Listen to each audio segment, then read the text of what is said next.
शुरू करते हैं फ्रेंड। आज के सेशन को लाइक करके आप सभी शेयर अपने दोस्तों में जरूर कीजिएगा। आज का फर्स्ट क्वेश्चन है, पहला क्वेश्चन ये है कि धरती माता की पूजा करनी चाहिए, पर्यायवाची शब्द का चयन कीजिए। तो धरती का जो पर्यायवाची होगा वो क्या होगा? यहाँ पर जो रेखांकित शब्द देख रहे हैं धरती, इसका पर्यायवाची क्या हो जाएगा? तो right answer option number C हो जाएगा वसुधा। ध्यान रखिएगा आप सभी, वसुधा जो है फ्रेंड ये धरती का पर्यायवाची है, याद रखेंगे आप सभी। अगर हमसे बात करें कि पृथ्वी का पर्यायवाची यानी कि धरती का पर्यायवाची क्या होता है, तो अंचला होता है, अग्नि होता है, क्षति होता है, धरती होता है, भूमि होता है, मही होता है, मैदनी होता है, वसुधा होता है और वसुंधरा होता है। ध्यान रखिएगा आप सभी, याद रहेगा। क्वेश्चन पूछा जाएगा पर्यायवाची से, याद कर लीजिएगा आप सभी। अगर क्वेश्चन पूछा जाए कमल का पर्यायवाची, तो कमल का अरविंद होता है, उत्पल होता है, नलिन होता है, पुष्कर होता है, राजीव होता है, सरोज होता है, जलज होता है, पंकज होता है और नीरज होता है। ध्यान रखिएगा आप सभी, तो ये कमल का पर्यायवाची है। साथ साथ में आपसे बोलते चलिएगा तो प्रश्न आपको याद होगा। ध्यान रखिएगा आप सभी,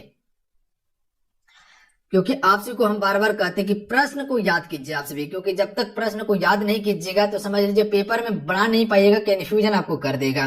तो प्रश्न आपकी जुबान पे होना चाहिए, ध्यान रखिएगा आप सभी। अगर प्रश्न याद करने का क्षमता आ गया है तो समझ लीजिए इस फील्ड का बादशाह आप ही है। फिर आकाश का पर्यायवाची क्या होता है? नभ होता है, गगन होता है, अंबर होता है, आसमान होता है। जितने भी इंपॉर्टेंट क्वेश्चन है जहां से पूछा जा सकता है उसी को मेंशन किया गया है। पानी का क्या होता है? जलज होता है, नीरज होता है, वारी होता है और सलील होता है। ध्यान रखिएगा आप सभी। वहीं पर धरती का बताए पृथ्वी, भू, भूमि, वसुंधरा। उसके बाद वायु का क्या होता है? पवन होता है, अनिल होता है, सिमर होता है और हवा होता है। जंगल का क्या होता है? तो विपिन होता है, कानन होता है, वन होता है, आर्नय होता है। ध्यान रखिएगा आप सभी, याद रहेगा। इतना सा पर्यायवाची जरूर याद कर लीजिएगा, जहां से प्रश्न बन सकता है पेपर में, मोस्ट इंपॉर्टेंट है। अगला क्वेश्चन है क्वेश्चन नंबर 2 कि विकल्पों में दिए गए किस वाक्य में निम्न शब्द के सही पर्यायवाची का प्रयोग किया गया है? यानी कि मछली का पर्यायवाची का प्रयोग जो है किसमें किया गया है? 4 ऑप्शन दिया हुआ है आपके पास। तो मछली को हमसे मत्स्य भी कहते हैं, तो ऑप्शन में भी करेक्ट आंसर होगा। ध्यान रखिएगा आप सभी, मत्स्य जल में रहती है, ये बिल्कुल सही है मछली का पर्यायवाची के तौर पर। ध्यान रखिएगा आप सभी, तो ऑप्शन नंबर भी बिल्कुल करेक्ट आंसर हो जाएगा।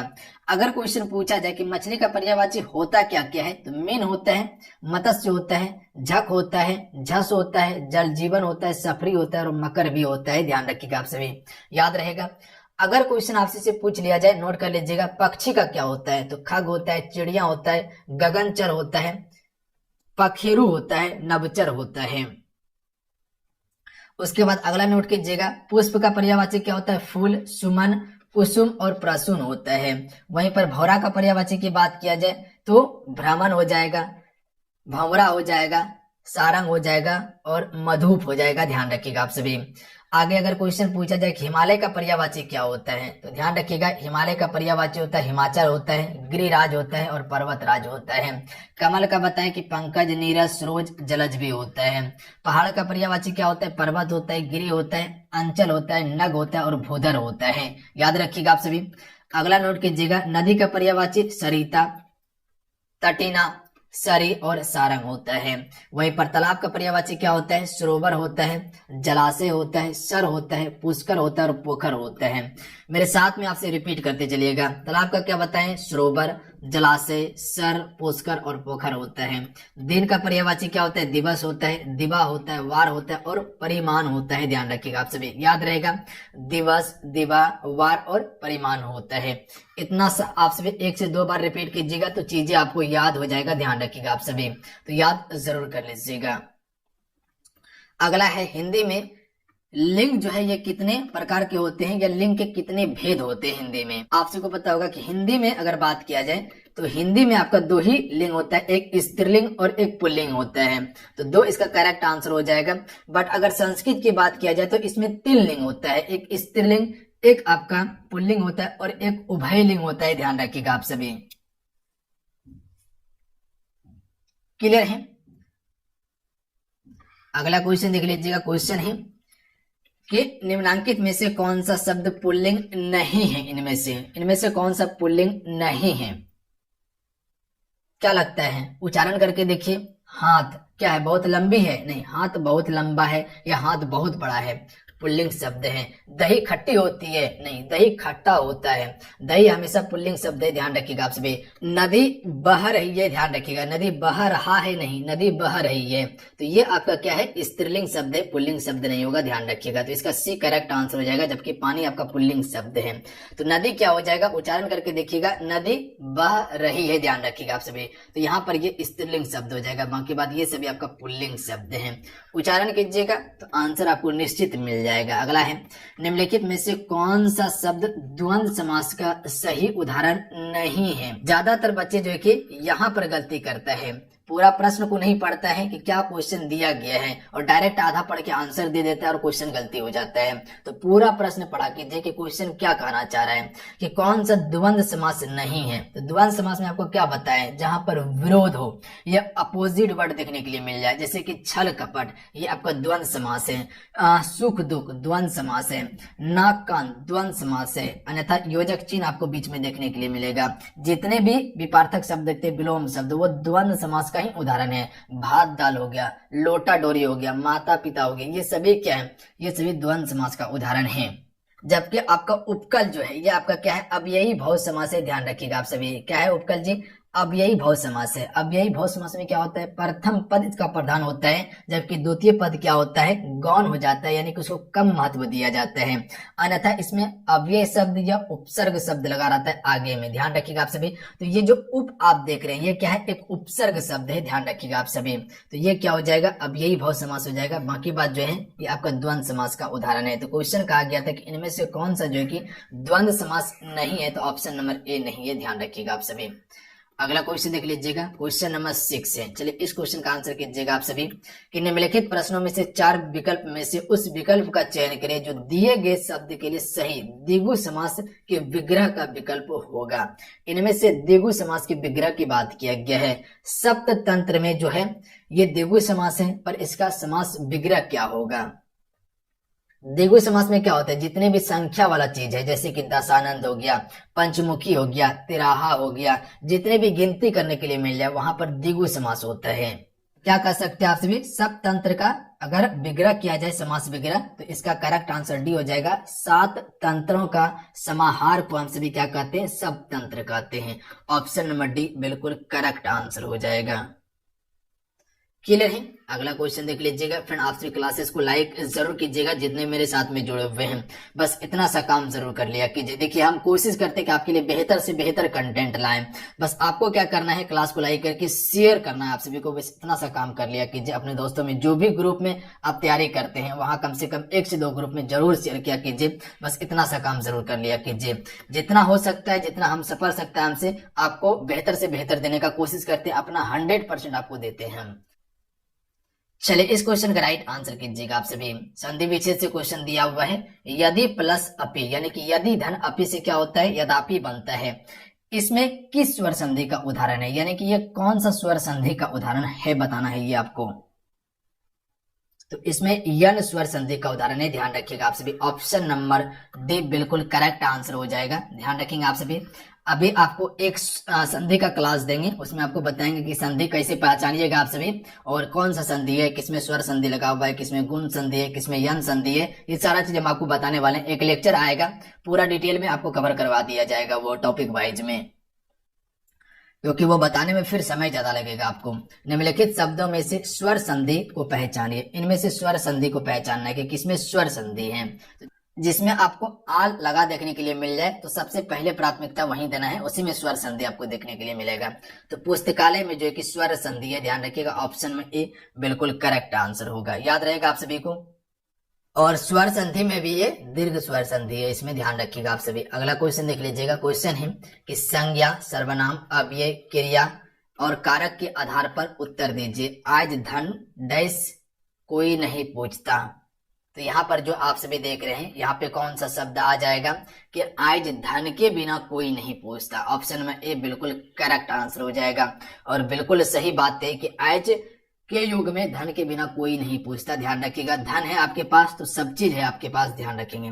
ऑप्शन में ए करेक्ट आंसर होगा, आसान था। अगला है उपयुक्त मध्यम पुरुष से वाक्य पूर्ण कीजिए। डैश व कार्य ना करे। मध्य पुरुष की बात यहाँ पर किया गया है, जैसे कि हम हो गए, जैसे हम हो गया, मैं हो गया, ये सभी क्या है, ये उत्तम पुरुष है। जैसे कि आप हो गए, आप हो गए, उसके बाद जो है कि तुम हो गए, ये सभी क्या है, ये सभी मध्य पुरुष का उदाहरण है। तो आप वह कार्य ना करें, ये बिल्कुल सही उचित शब्द होगा, ध्यान रखिएगा। तुम वह कार्य ना करें, ये नहीं होगा, ध्यान रखिएगा। आप वह कार्य ना करें बिल्कुल उचित शब्द होगा। ऑप्शन में सी करेक्ट आंसर होगा। अगला क्वेश्चन है, पुस्तक से कौन सा विशेषण बनेगा। इनमें पुस्तक से विशेषण बनाना है, तो इसका ऑप्शन में सी करेक्ट आंसर हो जाएगा। पुस्तक का अगर विशेषण बनाना है तो ये पुस्तकीय हो जाएगा, सी करेक्ट आंसर होगा। जबकि पुस्तकीय क्या हो जाएगा, बहुवचन हो जाएगा। अगला है, डैश या कपड़ा है रिक्त स्थान के लिए उचित निश्चित परिणामवाचक विशेषण है। यहाँ पर परिणामवाचक विशेषण की बात किया गया है। देखिए लाल, ये क्या है, उसकी गुण को बता रहा है, तो ये गुणवाचक हो जाएगा। थोड़ा हो गया, थोड़ा हो गया, बहुत हो गया, तो ये अनिश्चित परिणाम बोधक विशेषण हो जाएगा। जबकि सुंदर, ये भी आपका क्या है, गुणवाचक विशेषण है। 5 मीटर कपड़ा, ये आपका परिमाणवाचक विशेषण होगा। ध्यान रखिएगा कि 5 मीटर कपड़ा हो गया या 10 मीटर रस्सी हो गया, ये सभी परिणाम या परिमाण को बताता है। ऑप्शन में ए बिल्कुल करेक्ट आंसर हो जाएगा। क्लियर है। और परिमाणवाचक में भी दो होता है, एक निश्चित एक अनिश्चित होता है। निश्चित में जैसे कि 5 मीटर कपड़ा हो गया, 10 मीटर रस्सी हो गया, तो ये निश्चित बात किया जाता है। और अनिश्चित में क्या होता है, कुछ मीटर कपड़ा, कुछ मीटर रस्सी, तो ये अनिश्चित हो जाता है।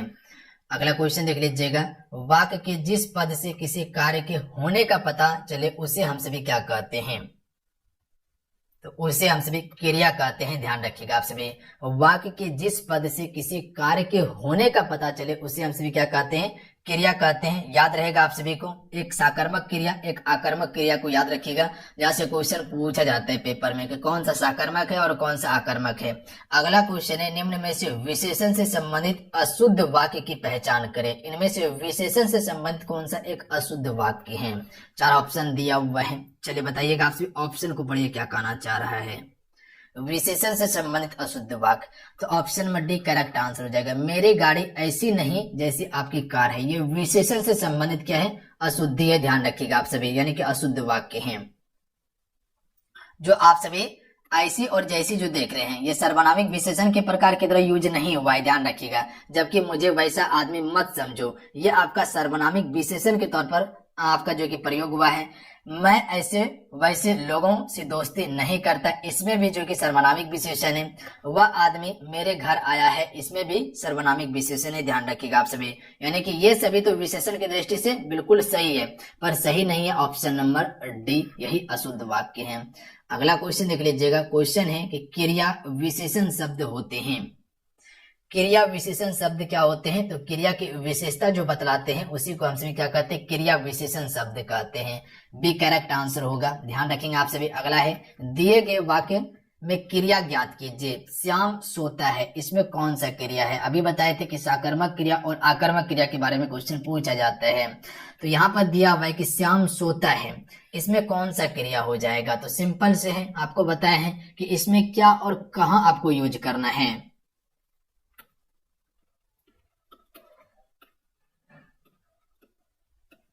क्या और कहां आपको उच्चारण करना है। तो क्या बोले, श्याम सोता है, क्या सोता है, श्याम सोता है, क्या सोता है, पता है नहीं, जवाब मिला। अगर जवाब मिल जाए तो समझ लीजिए साकर्मक क्रिया होगा, अगर जवाब नहीं मिले तो समझ लीजिए आकर्मक क्रिया है। जैसे उच्चारण कीजिए, श्याम सोता है, क्या सोता है पता नहीं है, या कह सकते कि श्याम खेलता है, क्या खेलता है, श्याम खेलता है, क्या खेलता है, तो ये आकर्मक क्रिया होगा। ध्यान रखिएगा आप सभी। या श्याम हंसता है, क्या हंसता है पता है नहीं, दांत हंसता है, नहीं हंसता है, तो क्या कर सकते हैं, आकर्मक क्रिया है। अगर यही कहते हैं कि श्याम बेड पर सोता है, तो कहाँ सोता है, बेड पर सोता है, ये साकर्मक क्रिया होगा। श्याम फुटबॉल खेलता है, क्या खेलता है, श्याम फुटबॉल खेलता है, यहाँ पर जवाब आपको मिल रहा है, यहाँ पर साकर्मक क्रिया होगा। ध्यान रखिएगा, समझ में आए। अगला क्वेश्चन देख लीजिएगा, जहां पर कहाँ और क्या का उच्चारण करते हैं और सवाल का जवाब मिल जाता है, समझ लीजिए वहां साकर्मक क्रिया होगा। अगर नहीं मिलता है तो समझ लीजिए आकर्मक क्रिया हो जाएगा। वो दोनों को पकड़ के रखिएगा, वहां से आराम से क्वेश्चन बना लीजिएगा। निम्नलिखित शब्दों में से भाववाचक संज्ञा ज्ञात कीजिए। तो आपको बताएं कि संज्ञा का 5 भेद होता है, व्यक्तिवाचक, जातिवाचक, भाववाचक, द्रव्यवाचक, समूहवाचक बताएं, जिसमें कि पूरा समूह का बोध हो। द्रव्यवाचक में क्या होता है, जिसे नापा तौला जा सके, जैसे घी हो गया, तेल हो गया, सोना हो गया। जातिवाचक में क्या होता है, जो पूरी जाति को बताता हो। भाववाचक में किसी की भाव को दर्शाता हो या गुण को दर्शाता हो। और व्यक्तिवाचक में जैसे किसी नाम की बात किया, जैसे राम हो गया, या किसी देश का नाम हो गया जैसे भारत हो गया या इंग्लैंड हो गया, ये सभी व्यक्तिवाचक संज्ञा है जहां किसी एक व्यक्ति का बोध हो। तो ये कह सकते हैं भाववाचक संज्ञा जो है सत्य है। ध्यान रखिएगा, क्या लगता है, सत्य को आप प्लेट में परोस दीजिएगा, परोस सकते हैं, नहीं परोस सकते हैं, ये आपका भाववाचक संज्ञा है। तो जिसे आप सभी कहीं रख नहीं सकते हैं या कहीं आप सभी कह सकते हैं कि जो अदृश्य है, वो आपका भाववाचक संज्ञा हो जाएगा। ध्यान रखिएगा, जैसे कह सकते हैं कि एक बूढ़ा आदमी, तो बूढ़ा तो जातिवाचक है, पर अगर वही कहे बुढ़ाड़ी कहे तो उसकी विशेषता है। ध्यान रखिएगा, यानी कि उसके गुण को बता रहे हैं कि वो बुढ़ाड़ी है। ध्यान रखिएगा, बुढ़ाड़ी आ चुका है तो वो भाववाचक हो जाएगा। ध्यान रखेंगे आप सभी। पुस्तक क्या है, ये जातिवाचक संज्ञा है। ध्यान रखिएगा, पुस्तक की अगर बात किया जाए तो पुस्तक तो बहुत सारा पुस्तक होता है, एक पुस्तक है नहीं। अगर वही किसी पुस्तक का नाम लेके बोला जाए कि ये रामायण की पुस्तक है तो वो आपका व्यक्तिवाचक होगा। ध्यान रखेंगे आप सभी। वाराणसी, वाराणसी तो एक नाम आ रहा है, एक ही चीज का बोध हो रहा है, यहाँ पर व्यक्तिवाचक होगा। शेर क्या हो जाएगा, ये आपका जातिवाचक होगा। अगर शेर की बात किया जाए तो शेर एक ही नहीं होता है, शेर में पूरा फैमिली जितना है, यानी कि उस कह सकते हैं कि जाति का जितना भी शेर है वो शेर के अंतर्गत आ जाएगा। क्लियर है। अगर वही शेर का नाम रख दिया जाए तो वहां पर फिर व्यक्तिवाचक हो जाएगा।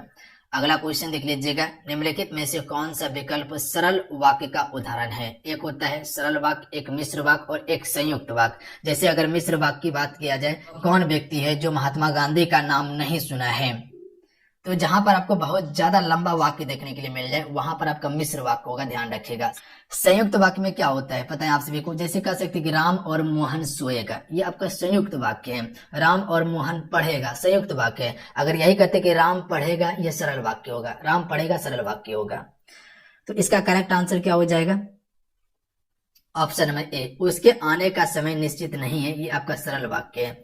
उसके आने का समय निश्चित नहीं है, सरल वाक्य है। अगर यही कहते उसके आने का समय निश्चित है और जाने का भी समय निश्चित है, ये आपका क्या हो जाएगा, संयुक्त वाक्य होगा। ध्यान रखिएगा आप सभी। अगला क्वेश्चन देख लीजिएगा, जो गरीबों की सहायता करते हैं वो धर्मात्मा होते हैं, डैश वाक्य है इसमें। जो गरीबों की सहायता करते हैं वो धर्मात्मा होते हैं, इसमें मिश्र वाक्य लगा हुआ है। आपको क्या बताएं कि जहां पर बहुत ज्यादा लंबा लेंथ देखने के लिए मिल जाए वहां पर आपको टिक कर देना है मिश्र वाक्य में। ध्यान रखिएगा आप सभी, अटपटा शब्द इसमें देखने के लिए मिलेगा आपको।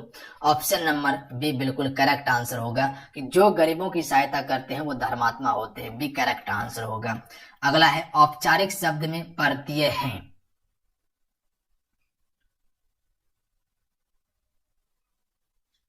हम छोटा छोटा चीज आपको बता रहे हैं जिससे कि आप पहचान कर सकते हैं। औपचारिक शब्द में प्रत्यय लगा हुआ है, तो प्रत्यय क्या बताएं आपको, ये किसी भी शब्द के पीछे में लगकर उसका स्वरूप को बदल देता है। उपसर्ग किसी भी शब्द के आगे में लगता है और प्रत्यय किसी भी शब्द के पीछे में लगता है। उच्चारण करके देखिए, औपचारिक इक लगा हुआ है, इक प्रत्यय लगा हुआ है, तो आप सभी कह सकते हैं ऑप्शन में सी करेक्ट आंसर होगा। अगला क्वेश्चन देख लीजिएगा, कौन सा शब्द प्रति उपसर्ग से नहीं बना हुआ है।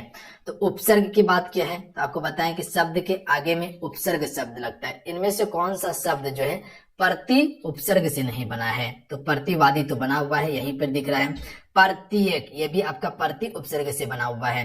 प्रत्येक, ये भी आपका प्रति उपसर्ग से बना हुआ है। प्रकाश जो है ये इसमें प्रति नहीं लगा हुआ है, सिर्फ परा लगा हुआ है। ध्यान रखिएगा आप सभी, option number D correct answer होगा। अगला है, निर्देश दिए गए प्रश्न में मुहावरा एवं लोकोक्ति का सही विकल्प छांटिए। आंख उठाकर ना देखना, इसका सही अर्थ क्या होगा मुहावरे में या लोकोक्ति में। आंख उठाकर ना देखना, तो right answer option number D हो जाएगा। ध्यान रखिएगा, ध्यान ना देना या तिरस्कार करना, ध्यान रखिएगा दोनों हो जाएगा इसका। अगला क्वेश्चन देख लीजिएगा, निर्देश दिए गए प्रश्न में मुहावरे एवं लोकोक्तियों का सही विकल्प छांटिए। नया 9 दिन और पुराना 100 दिन, इसका सही मुहावरा का अर्थ क्या होगा? नया 9 दिन का होता है और पुराना 100 दिन का होता है। इसका सही अर्थ क्या है? तो कह सकते हैं ऑप्शन में भी करेक्ट आंसर होगा, पुरानी चीजें ज्यादा दिन तक चलती है, इसीलिए कहा जाता है कि नया 9 दिन के लिए और पुराना 100 दिन के लिए होता है, क्योंकि पुरानी चीजें बहुत लंबे समय तक चलती हैं। अगला है, दिए गए वाक्यांशों में से सर्वोचित वाक्यांश चुनकर नीचे दिए गए मुहावरे को पूरा करें। यानी कि मुहावरा दिया हुआ है दूध का दूध, मुहावरा दिया हुआ है दूध का दूध डैश है, तो कह सकते हैं दूध का दूध पानी का पानी, दूध का दूध पानी का पानी। Option number D correct answer हो जाएगा। दूध का दूध हो गया, पानी का पानी हो गया, तो बोलते रहते हैं हम सभी आम भाषा में, आम चाल भाषा में कि दूध का दूध पानी का पानी हो गया। अगला है, निम्नलिखित में से कौन सा पत्र व्यक्तिगत पत्र की श्रेणी में आएगा? तो मित्र का पत्र आएगा, ऑप्शन में सी करेक्ट आंसर होगा, ध्यान रखिएगा आप सभी। अगला क्वेश्चन देख लीजिएगा। चलिए ये क्वेश्चन है आपके लिए, जिसका आंसर आपको नीचे कमेंट करके बताना है।